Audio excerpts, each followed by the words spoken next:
Hello everyone, welcome to being teacher. I hope आप सभी लोग अच्छे होंगे। तो बहुत से बच्चों की कुछ क्वेरीज़ थी। सबसे पहले हम उन क्वेरीज़ को लेंगे, लेकिन उससे पहले हम आपको बता दें कि आज की इस वीडियो में हम हिस्ट्री का जो पीजीटी का पेपर है वो हम डिस्कस करेंगे। तो पीजीटी के मैंने कुछ पहले भी जो क्वेश्चन पेपर थे मैंने डिस्कस करके डाले हुए हैं। अगर आपका उनमें से सब्जेक्ट है तो आप देख लीजिए, और अगर आपका नहीं है तो किसी भी वीडियो में जो भी आपको मिले, चाहे यही वीडियोज़ में, आप अपने सब्जेक्ट को कमेंट कर दीजिए। आपके सब्जेक्ट का जो भी प्रीवियस क्वेश्चन पेपर होगा मैं डिस्कस करके डाल दूँगा। एंड दूसरी चीज़ ये है कि बहुत से बच्चे जो हैं जीएस जीके का वेट कर रहे हैं, तो वो आपकी क्लास जो है मैराथन क्लास वो कल आ जाएगी, शाम तक मिलेगी, क्योंकि थोड़ा सा उसमें भी काम बाकी है। एंड फिर भी अगर आपको कुछ चाहिए, डाउट हो या कोई नोट्स चाहिए या कोई प्रैक्टिस सेट चाहिए, तो आप लोग उसकी डिमांड जो है वो कमेंट बॉक्स में कर सकते हैं। चलिए स्टार्ट करते हैं। हमारा जो पहला क्वेश्चन है हिस्ट्री का पीजीटी का, सिंधु घाटी की सभ्यता में विशाल स्नानागार प्राप्त हुए हैं। तो कहाँ प्राप्त हुए हैं? मोहनजोदड़ो में। सिंधु घाटी की जो सभ्यता है उसका विशाल विशाल स्नानागार मोहनजोदड़ो में प्राप्त हुआ है। नेक्स्ट क्वेश्चन है कि वेदों में सबसे प्राचीन वेद कौन सा है? देखिए, सामवेद, यजुर्वेद और अथर्ववेद ये ऋग्वेद के बाद में लिखे गए थे। ऋग्वेद जो है वो सबसे प्राचीनतम वेद है। ये ऋग्वेदिक देवताओं में सबसे महत्वपूर्ण कौन था? यहाँ पे इंद्र जो है वो सबसे महत्वपूर्ण देवता थे। ऋग्वेदिक देवता हैं ये, और इसमें सबसे महत्वपूर्ण जो थे वो इंद्र देवता थे। 44 नंबर क्वेश्चन है हमारा कि जैन धर्म के प्रथम तीर्थंकर किसे कहते हैं? तो यहाँ पे प्रथम तीर्थंकर जो है वो ऋषभ देव हैं। और अगर अंतिम तीर्थंकर और 24वें तीर्थंकर की बात करें, 24वें अंतिम तीर्थंकर जो थे वो महावीर स्वामी थे। ठीक है, आप सभी लोग जानते होंगे कि महावीर स्वामी जो है वो अंतिम तीर्थंकर माने जाते हैं जैन धर्म के। बुद्ध धर्म के जो अंतिम जो थे वो कौन थे? बौद्ध धर्म के वो महात्मा बुद्ध थे। ओके, फिर नेक्स्ट है कि तीसरी बौद्ध सभा कहाँ पर आयोजित हुई थी? तो यहाँ पे तीसरी बौद्ध सभा की बात की गई है।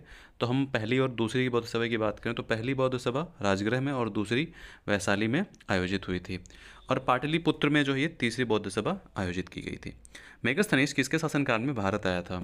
यहाँ पे आपका ऑप्शन चंद्रगुप्त मौर्य है, समुद्रगुप्त हैं, पुष्यमित्र शुंग हैं, लेकिन यहाँ पे आपका राइट आंसर क्या हो जाएगा? चंद्रगुप्त मौर्य जो है वो मेगस्थनीज के शासनकाल में आए हुए थे। नेक्स्ट क्वेश्चन है कि हर्षवर्धन ने किस शताब्दी में शासन किया था? आपका ऑप्शन यहाँ पे वैसे तो अगर इसमें से देखा जाए तो ई है कि उपयुक्त में से कोई नहीं, बका अगर आपका रियल आंसर जो है वो हो जाएगा 590 से 647 ईस्वी में यहाँ पे हर्षवर्धन ने शासन किया था। चोल काल की सबसे प्रमुख विशेषता, चोल साम्राज्य की सबसे प्रमुख विशेषता है वो क्या थी? यहाँ पे स्थानीय सुशासन।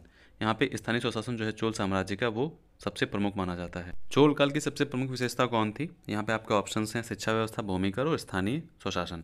तो यहाँ पे आपका राइट आंसर हो जाएगा स्थानीय सुशासन जो है वो चोल काल की सबसे अच्छी व्यवस्था थी। मोहम्मद गौरी और पृथ्वीराज चौहान के मध्य का जो तराइन का युद्ध था वो किस वर्ष हुआ था? यहाँ पे राइट आंसर हो जाएगा 1192 में मोहम्मद गौरी और पृथ्वीराज चौहान का जो तराइन का युद्ध हुआ था वो 1192 में हुआ था। इल्तुतमिश जो थे उनकी मृत्यु के बाद में दिल्ली का सुल्तान कौन बना? रुकनुद्दीन फिरोज। रुकनुद्दीन फिरोज जो है वो दिल्ली के सुल्तान बने थे इल्तुतमिश की मृत्यु के बाद में। नेक्स्ट क्वेश्चन है कि किस शासक ने दिल्ली से दौलताबाद अपनी राजधानी स्थानांतरित की थी?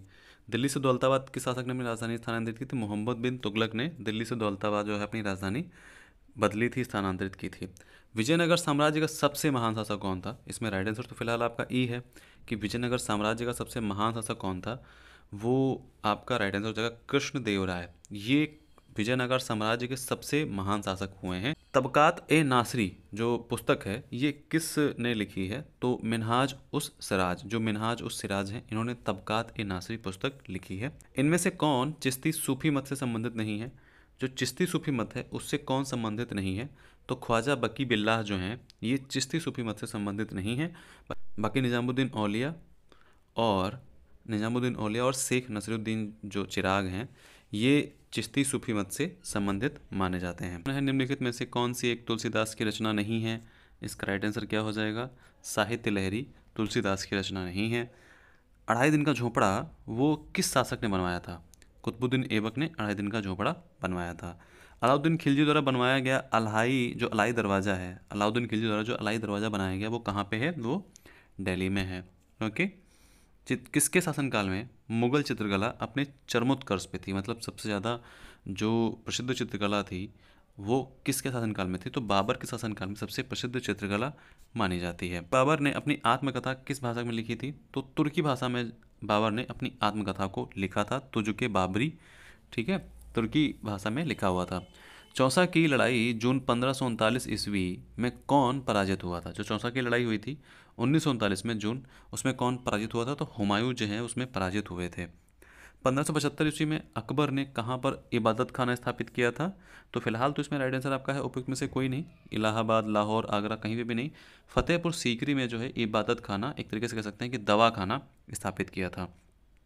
अकबर ने तीर्थ यात्रा कर किस वर्ष बंद किया था?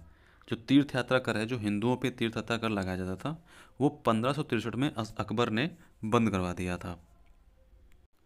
नेक्स्ट क्वेश्चन है, वह सिख गुरु कौन था जिन्हें औरंगजेब के शासनकाल में मौत के घाट उतारा गया था? तो फिलहाल आपका यहाँ पे राइट आंसर है कि उपयुक्त में से कोई नहीं, अगर इसमें ऑप्शंस की बात करें। लेकिन अगर रियल आंसर की बात करें, यहाँ पे जो मेन आंसर है वो रहेगा गुरु तेग बहादुर। गुरु तेग बहादुर जो थे वो सिख गुरु थे जिन्हें औरंगजेब ने मौत के घाट उतार दिया था, जिनकी हत्या कर दी थी। बीजापुर तथा गोलकुंडा के राज्य किसके शासनकाल में मुगल साम्राज्य में मिलाए गए हैं? जो बीजापुर और गोलकुंडा राज्य हैं वो किसके शासनकाल में मुगल साम्राज्य में शामिल कर लिए गए? औरंगजेब। औरंगजेब एक तो कह सकते हैं कि बहुत ही बड़े आक्रांता के रूप में थे, जिन्होंने बहुत सारे निर्देशों की भी हत्या की है। लेकिन मुगल साम्राज्य जो है वो औरंगजेब के शासनकाल में बहुत फैला था। ओके, तो अगर क्वेश्चन आता है कि किसके शासनकाल में जो मुगल साम्राज्य है बहुत तेज़ी से फैला, तो औरंगजेब उसका राइट आंसर हो जाएगा। नेक्स्ट क्वेश्चन है कि 1674 ईस्वी में शिवाजी का राज्याभिषेक कहाँ पर हुआ था? रायगढ़ में जो शिवाजी का राज्याभिषेक है वो 1674 ईस्वी में हुआ था। चित्तौड़ पर अधिकार करने के बाद अलाउद्दीन खिलजी ने उसे क्या नाम दिया था? खिजराबाद। जो चित्तौड़ पर कब्जा कर लिया था अलाउद्दीन खिलजी ने, उसके बाद उसका नाम दिया था खिजराबाद, जो है उसका नाम दिया था। फिर नेक्स्ट क्वेश्चन है हमारा कि आगरा के निकट सिकंदरा में किस मुगल शासक का मकबरा है? अकबर का है। आगरा के जो निकट जो सिकंदरा है उसमें अकबर का जो है वो मकबरा है। सबसे अधिक मंगोल आक्रमण, जो मंगोल आक्रमण हुए थे वो किसके शासनकाल में हुए थे? अलाउद्दीन खिलजी। जो अलाउद्दीन खिलजी थी उनके शासनकाल में मंगोल आक्रमण काफ़ी ज़्यादा हुए थे। हालांकि उन सभी आक्रमणों का अलाउद्दीन खिलजी ने डटकर सामना किया था। मनसबदारी प्रणाली जो है इसको किसने प्रारंभ किया था? मनसबदारी प्रणाली किसने प्रारंभ किया था? राइट आंसर तो फिलहाल इसमें कोई नहीं है, ना तो अलाउद्दीन खिलजी, ना ही फिरोज शाह तुगलक, ना ही बाबर ने। यहाँ पे अकबर ने मनसबदारी प्रणाली शुरू की थी। ओके, नेक्स्ट क्वेश्चन है कि व्यपगत की सिद्धांत के आधार पर, जो व्यपगत का सिद्धांत चलाया गया था उसके आधार पर किस राज्य का सबसे पहले विलय किया गया? तो यहाँ पे सतारा जो है वो उस राज्य का सबसे पहले विलय किया गया था। किसके अंतर्गत? व्यपगत के सिद्धांत के अंतर्गत सतारा राज्य का अंग्रेजों में विलय किया गया था। ओके, 1800 ईस्वी में लॉर्ड वेलेजली ने प्रशासनिक सेवकों को प्रशिक्षण देने के लिए फोर्ट विलियम कॉलेज की स्थापना की। तो 1800 में जब लॉर्ड वेलेजली थे उन्होंने प्रशासनिक सेवकों को कहाँ पे फोर्ट विलियम कॉलेज की स्थापना की थी? तो कलकत्ता में फोर्ट विलियम कॉलेज है, वहाँ पे स्थापना की थी और सिविल सेवकों को वहाँ पे ट्रेनिंग दी थी। रेगुलेटिंग एक्ट किस वर्ष पारित हुआ था? 1773 में रेगुलेटिंग एक्ट पारित हुआ था। 1774 में आपका सुप्रीम कोर्ट स्थापित हुआ था, जिसके प्रथम जो न्यायाधीश थे वो सर एलिजाबेथ एम्पे थे। ओके, तो इस चीज़ को आपको ध्यान रखना है, और 3 अन्य मुख्य न्यायाधीश थे।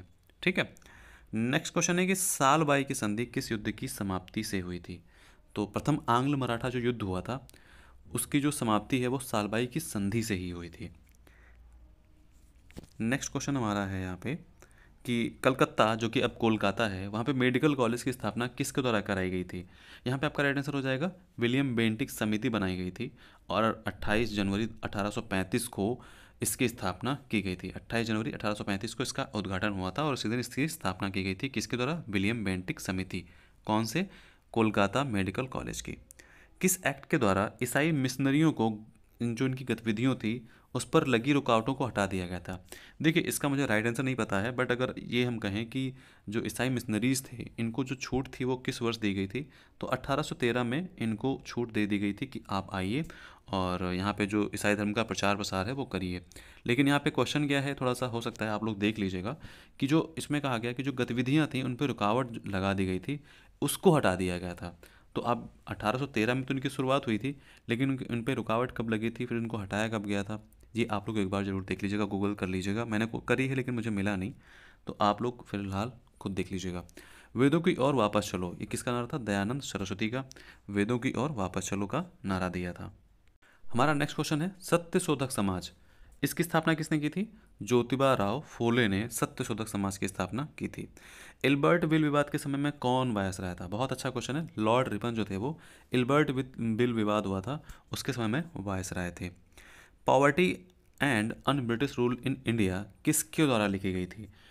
दादा भाई नौरोजी। बहुत अच्छी पुस्तक है ये। इन्होंने एक तरीके से यहाँ पे लिखा है कि कैसे जो है भारत में पैसों का जो ड्रेनेज है वो हो रहा था, बाहर जो है इंडिया का पैसा जो है वो ब्रिटेन जा रहा था।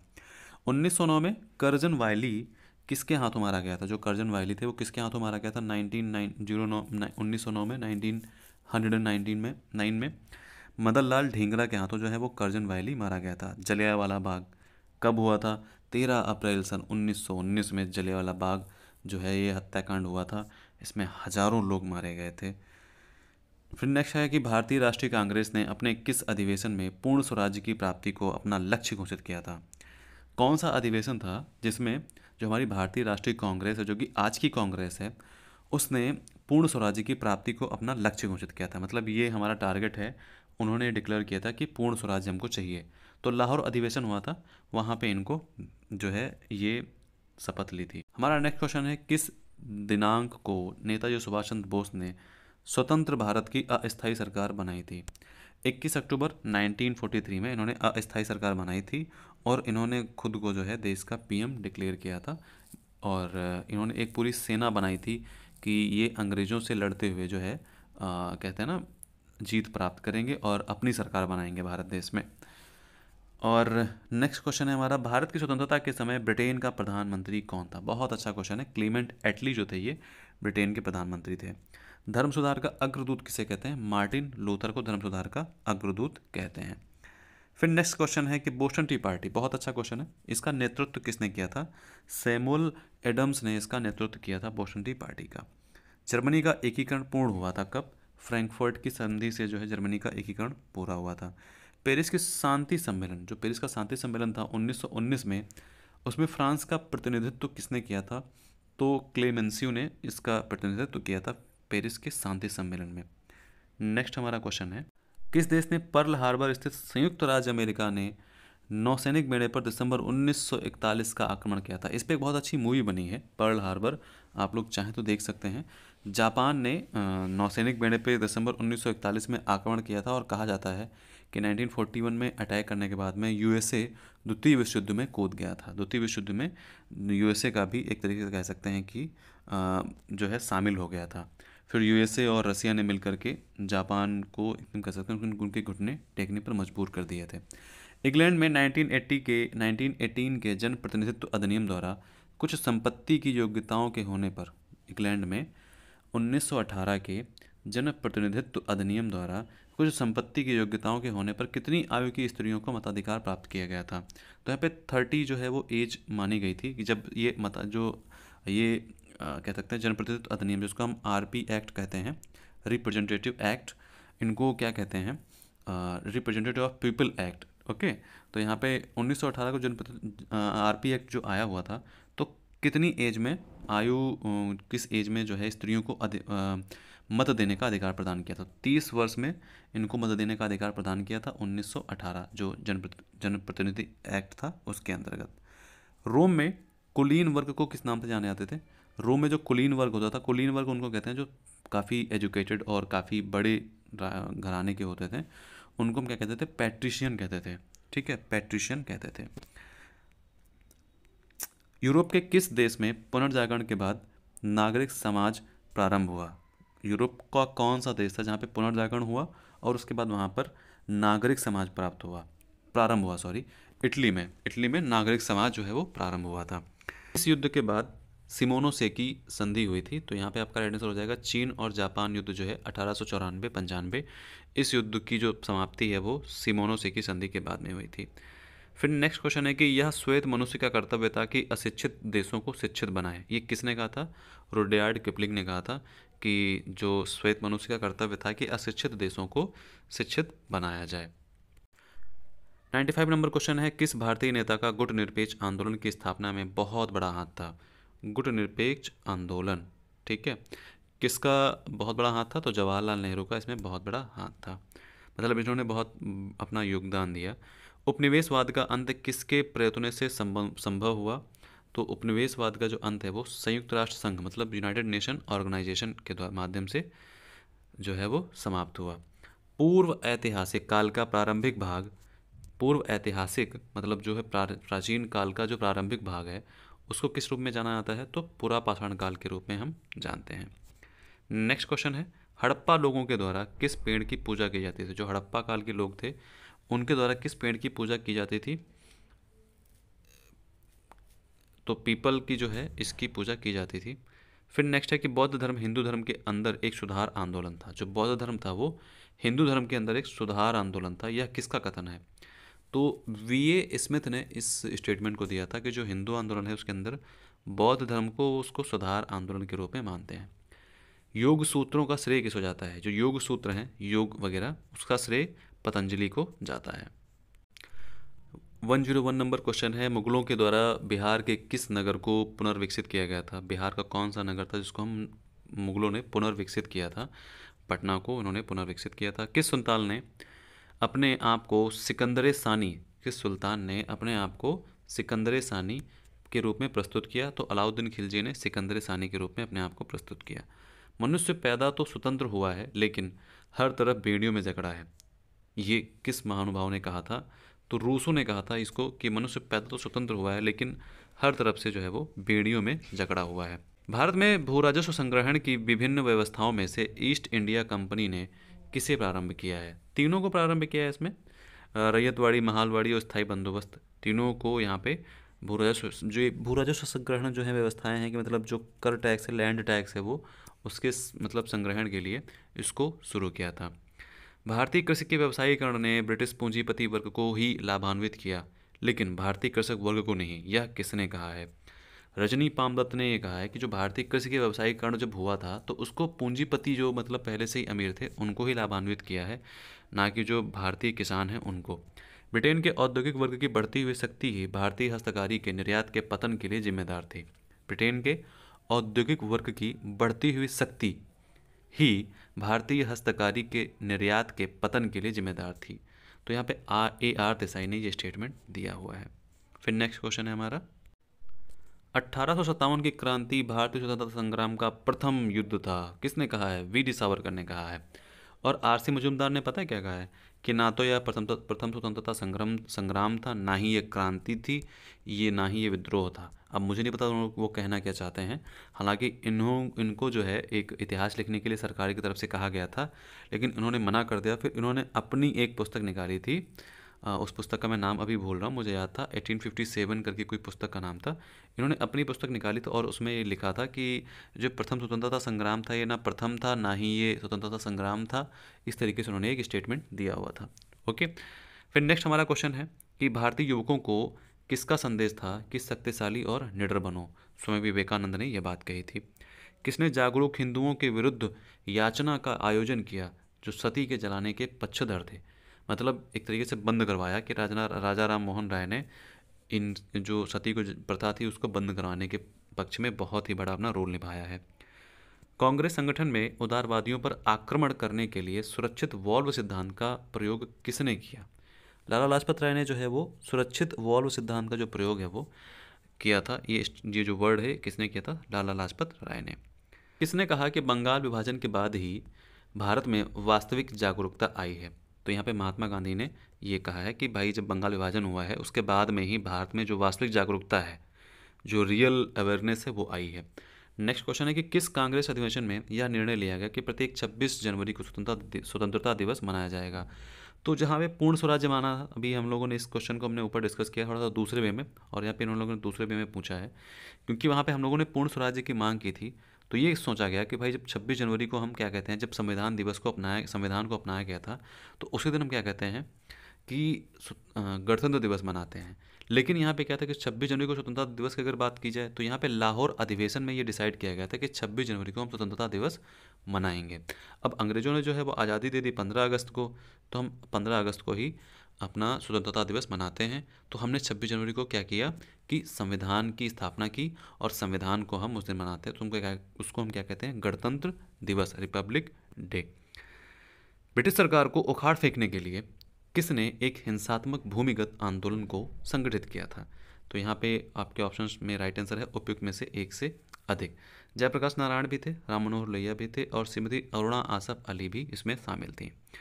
किसने मुसलमानों को विद्रोह करने के लिए काफ़ी कमज़ोर माना और मुसलमान संप्रदाय के प्रति सरकारी दृष्टिकोण में परिवर्तन की हिमायती की? तो डब्ल्यू जो हैंटर थे, इन्होंने ये कहा कि भैया जो मुसलमान संप्रदाय के प्रति हैं, इनका जो एक तरीके से जो दृष्टिकोण है उसके परिवर्तन की बात यहाँ पे इन्होंने की थी।